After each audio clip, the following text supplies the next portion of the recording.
Today, I'm going to show you how to shoot handheld panoramas.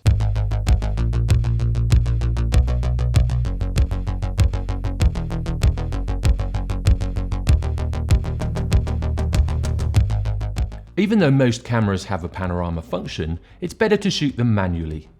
The reason for this is because normally the auto pano function saves one big JPEG file. When you shoot them manually, you'll have a series of RAW files. If you're not shooting in RAW, you should be. You'll get much better quality images out of your camera. You will have to process them after shooting them, but with a little bit of practice in the editing software, you'll get much better images. In shooting the panorama manually, you'll end up with a sequence of shots that you'll be able to stitch together afterwards. Depending on how many shots you've got, you'll be able to make the pano as long or as short as you want.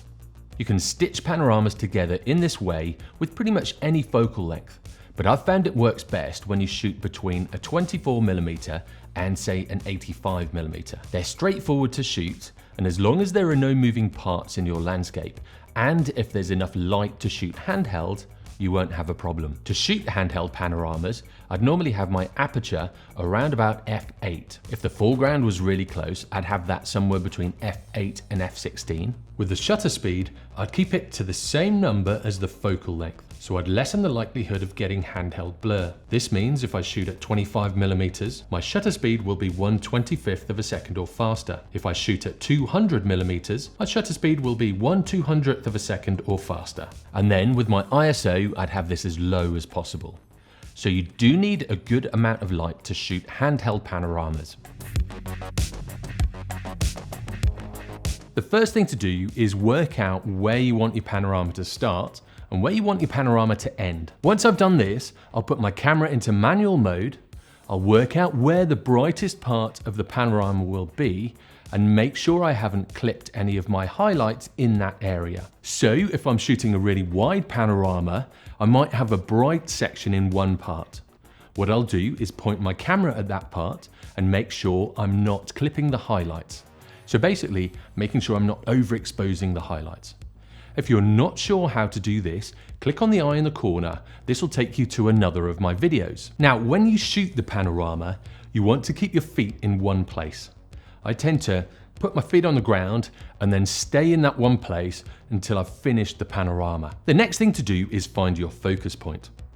What I do is normally focus on the infinity point with panoramas because I'm getting a big wide landscape and I tend not to have anything too close to the camera. Once you've got your focus, you need to switch it to manual focus. The reason for this is you want to keep the focus plane exactly the same. The same with the settings. Everything needs to be in manual so it stays the same from the first shot to the last shot. So then you're ready to shoot the panorama. You can either shoot in landscape mode or portrait mode. I tend to shoot in portrait mode because it gives me more height in the panorama. I'll make a note of where the horizon is on my monitor and then I'll take that shot. I'll make sure I keep the horizon in the same place on the monitor, move and take the second one. I'll then work my way through the sequence until I've got all the shots I need.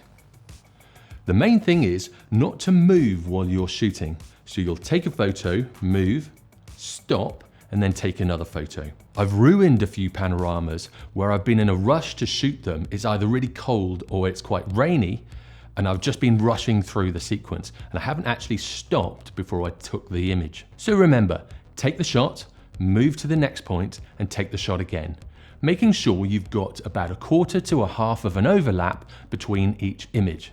This will just mean that your computer will have things to match up so it can then build the panorama. Once you're back home and you've uploaded your images to your editing software of choice, next it's time to stitch them together. I'm using Lightroom in this tutorial. If you're using a different editing software, just make sure you know where the panorama functions are. If you want to follow along, there's a link in the description to a 30-day free trial. Once I've brought my images into Lightroom, there are a few changes I make before I stitch the panorama together. As you can see, I've got my sequence here along the bottom. It is a little bit dark, but I can bring the colors back up. The dynamic range in the A7R2 is great. This was when I was in Snowdonia over Christmas. So as you can see, I've made sure there's good overlaps through the panorama. So I'll select my first image. In the Develop module, select all of the images. Then I'll scroll down to Lens Corrections. I'll click on Remove Chromatic Aberration and Enable Profile Corrections. As you can see with this, I was shooting with the Sony 85mm. We were on a mountain quite far away, so I didn't have any foreground element, but I really liked the landscape. So just make sure you've got this first one selected, click on Sync, check None, and then Lens Corrections, and Synchronize. All this does is make sure each of the images has been corrected for the lens that you're shooting with. So once you've selected them all, right click on the images, go to Photo Merge and Panorama. Lightroom will then put these images together in a panorama. If you haven't shot enough of an overlap, it will say merge was unsuccessful. If you've overlapped them enough, it'll stitch them together correctly. And as you can see, it's done that now. The next thing you need to do is select a projection. So you have spherical, cylindrical, and perspective. Spherical is as if it's projecting the images onto the inside of a ball. Cylindrical, it's like it's projecting the images on the inside of, say, a long tube.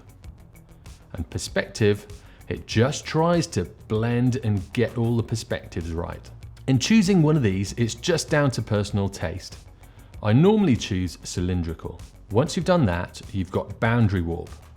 And what this does is, you can see, as I started on this side, I drifted down a little bit when shooting this panorama. Boundary warp gets rid of these white bits. So if I put boundary warp onto 100, it basically warps the image so it uses all of the pixels that you've taken. So as you can see, this mountain is higher than this mountain when I have boundary warp on 0. When I put it on 100, they're almost at the same level. I want to try and keep the true perspective that I saw, so I'll bring it back to that. Next thing you can do is click on Auto Crop. This just gets rid of the white bits. If you don't like how it's cropped, it doesn't really matter, because afterwards you can click on Crop and it'll still retain everything that's outside that auto crop. You can click on Auto Settings if you want. I prefer to change these myself. Then, once I'm done, I'll click on Merge. Once it's processed the file, you'll see you've still got all of the raw files, and then you've got this new file, which is a panorama. It gives you a DNG file, so it's still a raw file and it's still got all of that information in it. As you can see, I underexposed this area a little bit, but I was protecting my highlights. I probably could have pushed it a little bit more, but I was erring on the side of caution. You can also see that the image is huge. This is about 25,000 pixels by 7,200 pixels. This might slow down your computer a little bit when editing the panorama. If I click on this crop image, you can see I've got all of the information that was there in the image. It saved it as it was, but the auto crop just did this for me instead of me having to do it manually. What I am gonna do is just bring in this side a little bit because I want the Snowdonia horseshoe to be somewhere in the middle.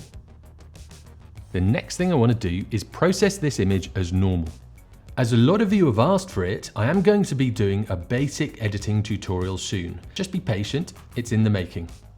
If you're watching this in the future, then there'll be a link in the description below and in the top corner.